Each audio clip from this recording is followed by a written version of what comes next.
Welcome to one India Telugu. AP CM Nara Chandrababu Naidu నిన్న ఢిల్లీలో ప్రధాని మోదీతో భేటీ అయ్యారు. అయితే ఈ నేపథ్యంలో ఆయన రాష్ట్రానికి కావాల్సిన అంశాలపైన కీలకంగా చర్చించాలని చెప్పుకోవచ్చు. ఎందుకంటే ఇప్పుడు ఆంధ్రప్రదేశ్ మళ్లీ పునఃప్రారంభానికి ప్రధాని మోదీ సాయం చేస్తారని కూడా గతంలో చంద్రబాబు నాయుడు వెల్లడించారు. అయితే నిన్న జరిగిన భేటీలో అయితే ప్రధానంగా 7 అంశాలు అయితే చంద్రబాబు ప్రస్తావించారు.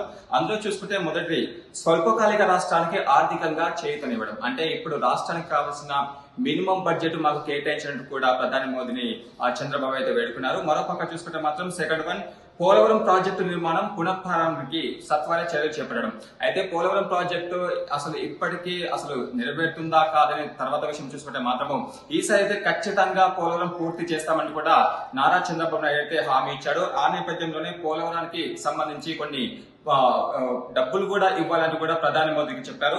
ఇంకా మూడోది చూసుకుంటే మాత్రం అమరావతి రాజధాని ప్రాంతంలో మౌలిక వసతులు, ప్రభుత్వ భవనాలు సముదాయం పూర్తిగా సమగ్ర ఆర్థిక సాయం అందించడం. అయితే అమరావతి ఇప్పుడు రాజధానిగా డెవలప్ అవుతున్న నేపథ్యంలో అక్కడ గవర్నమెంట్ కి సంబంధించిన భవనాలు గాని అలాగే విల్లన్స్ గాని ఏమైతే ఉంటాయో వాటికి సంబంధించిన కొన్ని డబ్బులు కూడా చెల్లించాలని కూడా చెప్పుకొచ్చారు. మరోపక్క చూసుకుంటే నాలుగోది పారిశ్రామిక అభివృద్ధికి ప్రోత్సాహకాలు అందించడం. అయితే ఇప్పుడు ఏపీలో యువతకు కావాల్సిన పారిశ్రామిక అభివృద్ధి, సో పారిశ్రామికంగా కొన్ని కంపెనీస్ రావడానికి కూడా కేంద్రం సాయాలని కూడా వెల్లడించారు.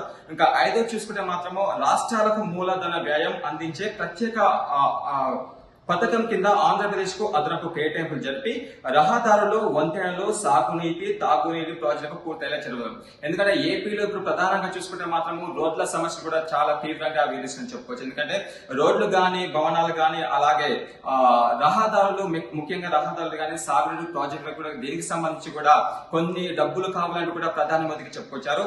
మరోపక్క ఆరోగ్య చూసుకుంటే మాత్రం రుందెల్గండ్ ప్యాకేజీ తరహాలో రాష్ట్రానికి వెనుకబడిన ప్రాంతాలకు చేతినివ్వడం. అంటే ఆంధ్రప్రదేశ్ లో ముఖ్యంగా చూసుకుంటే మాత్రం విశాఖపట్నం తరహాలో అడవులలో ఇప్పటికీ అక్కడ వెనుకబడిన జాతులు ఉన్నాయి. సో వాళ్ళకు ప్రత్యేకంగా కొంచెం ప్యాకేజ్ కూడా సమకూర్చాలని కూడా ప్రధాని మోదీ చెప్పుకొచ్చారు. ఇంకా ఏడు చూసుకుంటే మాత్రము దుగరాజపట్నం పోర్టు పూర్తి చేసేలా రాష్ట్రానికి చేతినివ్వడం. అక్కడ పోర్టుకు సంబంధించిన పనులు పూర్తయితే మాత్రము వేరే దేశాలకు ఎగుమతి చేయడానికి అలాగే దిగుమతి చేయడానికి కూడా రాష్ట్రానికి కొన్ని అయితే కీలక అంశాలని చెప్పుకోవచ్చు. సో మొత్తం మీద చూసుకుంటే మాత్రము ఈ 7 ప్రధాన అంశాలే ప్రధాని మోదీ ముందు చంద్రబాబు ఉంచారు. సో వీటికైతే ప్రధాని మోదీ సానుకూలంగా స్పందించారని కూడా తెలుస్తుంది.